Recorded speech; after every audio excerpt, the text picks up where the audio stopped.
Hi everyone, it's Mary with a passion for paper. Welcome back to my channel and welcome if it's your first time. I'm really excited to share with you some of my process of selecting pages from digital kits and putting them into a journal.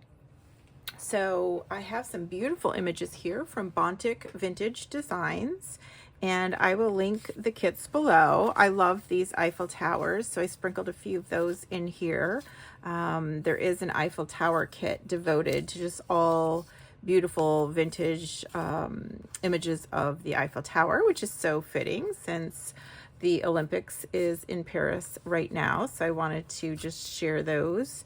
I do have another video on my channel that features a lot of beautiful clusters and journal cards and tags that I made using those Eiffel Tower images.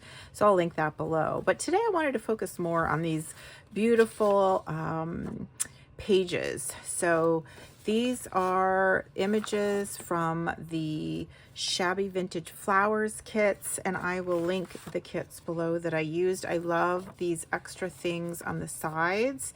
I think they just look so pretty, and I printed these on a laser printer so that I was able to coffee dye the back, and I think these came out so pretty. I love the way the coffee dye looks, and it makes the whole paper feel nice. And I have a few different depths of color here. Some are darker than others, but I just thought these would be so fun to work with. So come along with me as we add them into journals. So here's my process.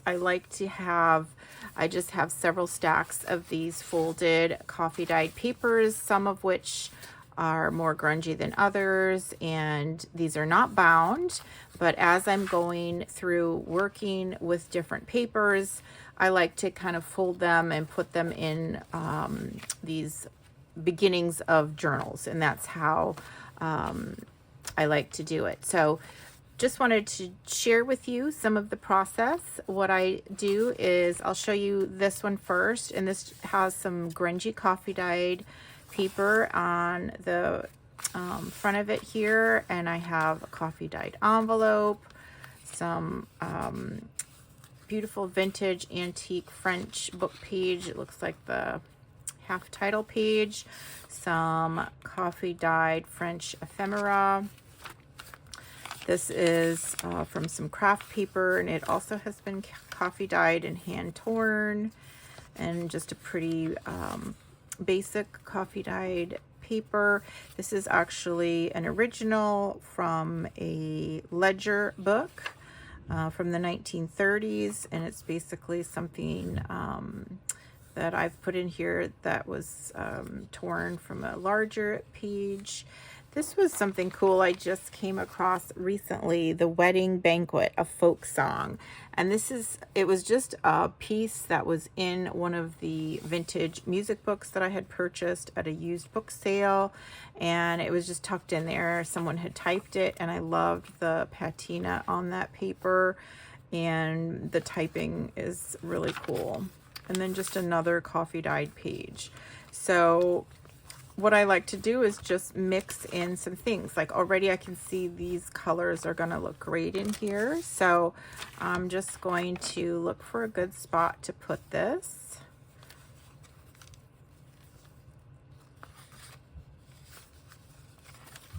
I think this would be a great place. And then basically just am looking to see, you know, where it's going to line up here on this, and then I'll just kind of fold it through and check it out. Yeah, it looks good. Sometimes I will tear it or cut it or fold it, but that actually came out perfect. So that's fabulous. And what's great about it being coffee dyed is I don't have to double side print that one. Sometimes I'll do that as another option. And then I'm just looking through my papers. I think I would like something like this in here.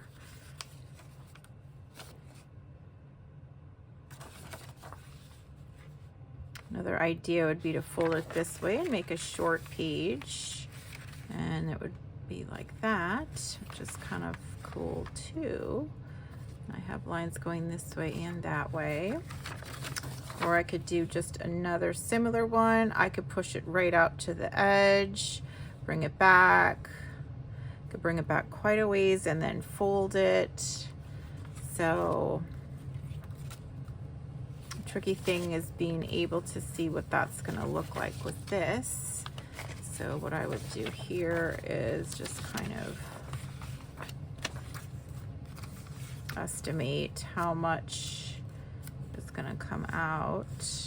This will be right about here. So do I want it on the inside of this one, or do I want it all the way out to the edge? I think I want it out to the edge.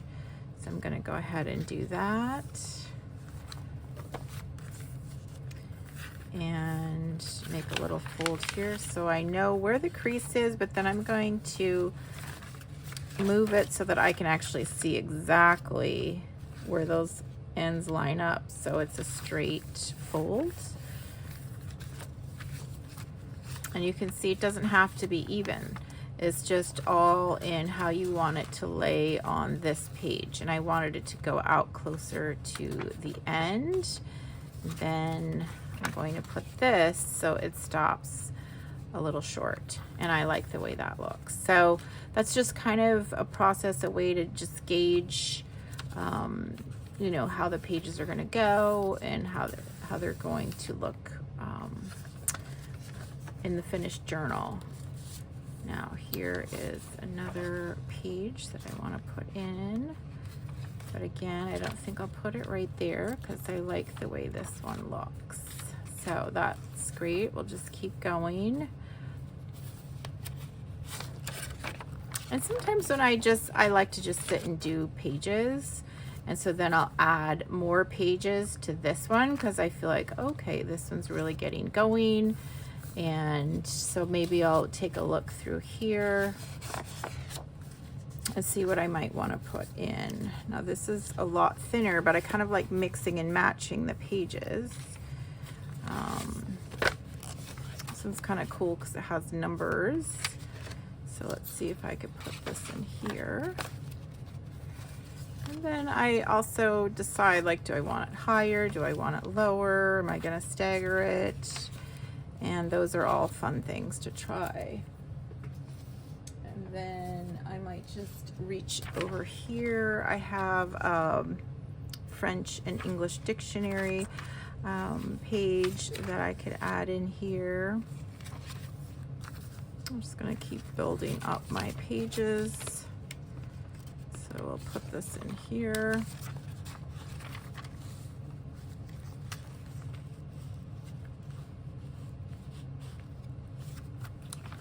See how that looks.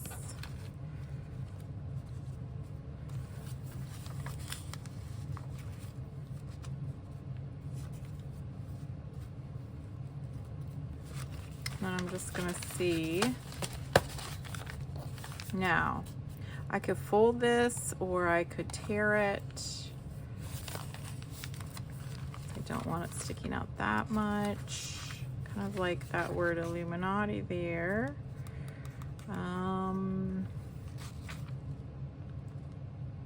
Maybe I'll just tear this one. So I'm going to go ahead and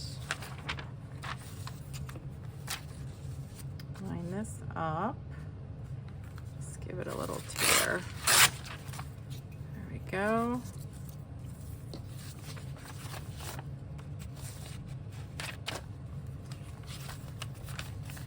Nice. And then for this one, I think I will fold it, and that way it'll be a nice little tuck spot. I love the patina here. You can see how nicely aged that has become. And I do sell these dictionary pages in my Etsy shop. If you'd like to check out the description box below. They're French English vintage dictionary pages. This is kind of a fun one. I had actually done a little work on this. I made this little cluster, machine sewed it on there. It's got a little embossed paper and some vintage lace. This is one of these lovely images from the Eiffel Tower kit, and I've just sewn that up to the top as a nice little tab. So I'm gonna add that in here. And this paper actually has very faint coffee dyed lace pattern on it. I make these and sell them in my shop as well. And this one's a little shabby, so we have a bit off the bottom. I think I want to put it right here. And when you have these kind of starter books, it's just a really nice, quick way to add to it and get it going into a journal. And sometimes I'll even combine two sets. Like this one's much thinner. This is pretty much the same size. This is just the paper folded in half.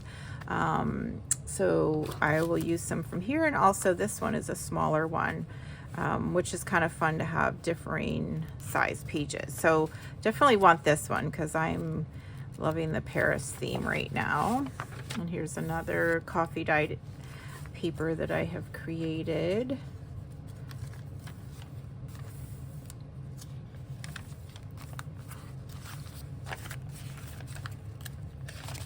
And the other thing I like about doing it this way is I have all different colors. It's not all from like the same batch of coffee dyed paper. This is a coffee dyed index card. This is just a little cluster that I have put on the top, and then I can, you know, start filling it with ephemera as well. I think what might be nice is sometimes I'll even just put some of these papers and fold them up and pop them in a pocket. So I'm just gonna eyeball the size of this. I want it a little smaller. So I think if I do it in thirds, that'll be good. And this can look really nice and as a background to this pocket. And then I can put some cards that I make in front of it, or even just some lovely little bags. I coffee dyed these. I had these gorgeous little stencils that I put on there.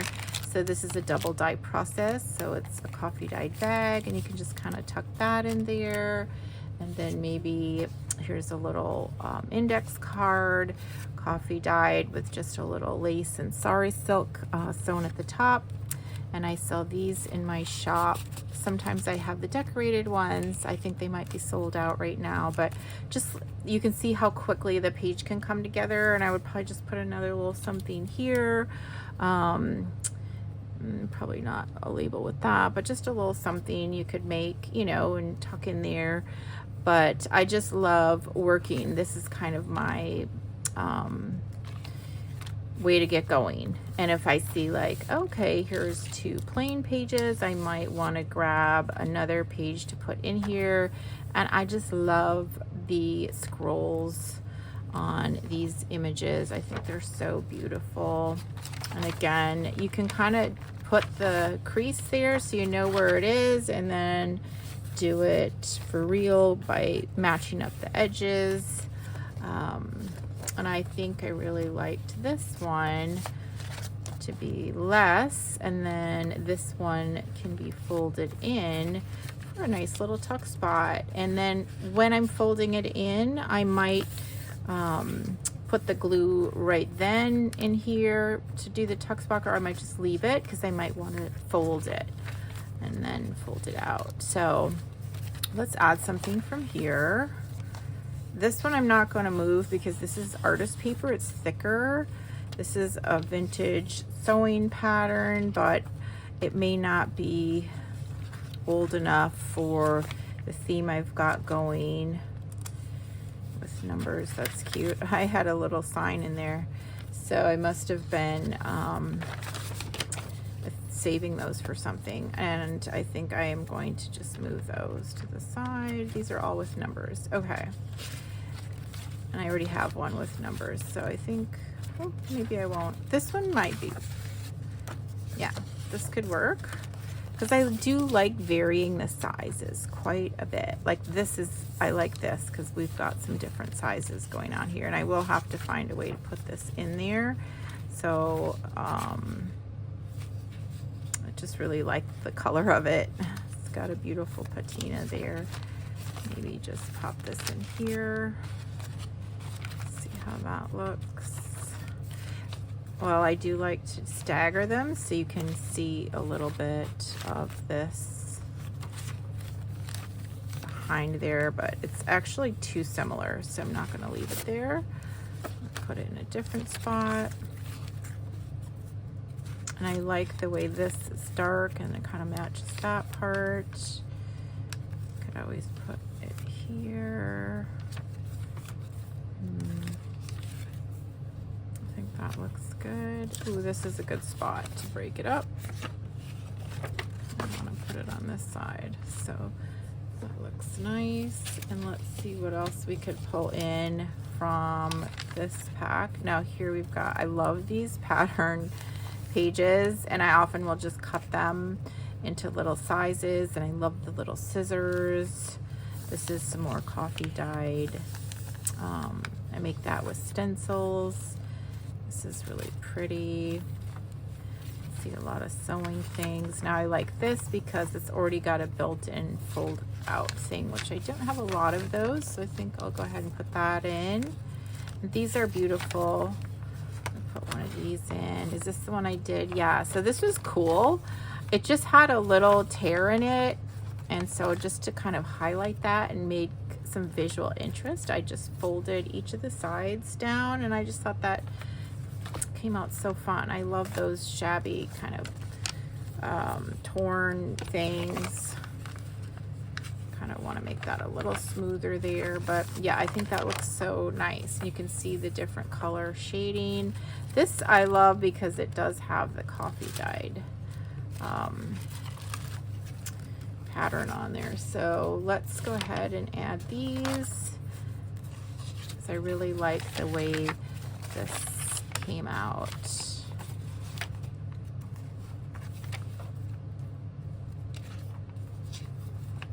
I actually don't want to see this hanging below because I really liked the way this looked with this. It's kind of complementing. So we'll just kind of put that up above here, and then this kind of hides it. You get that wow factor when you turn the page.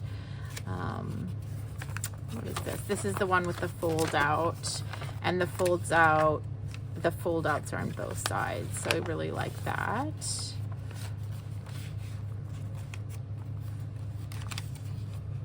In fact, let's see if there's a cute little thing in here.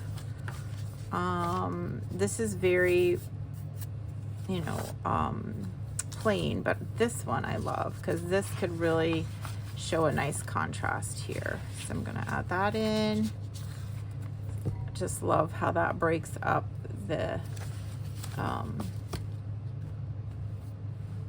call it creaminess of that page. So I'm just looking through here to see what else I might want to put in here. Ooh, that's pretty.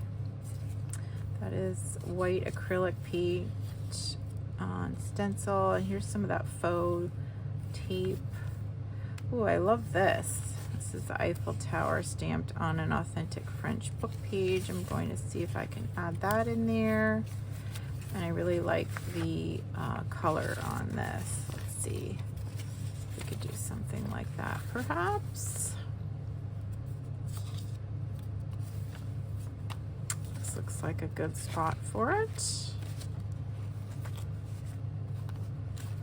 And that way we have some interest with the fold out, and then we have this pretty vintage French book page with the stamp. And then this is beautifully grungied up with lots of different shadings and marks.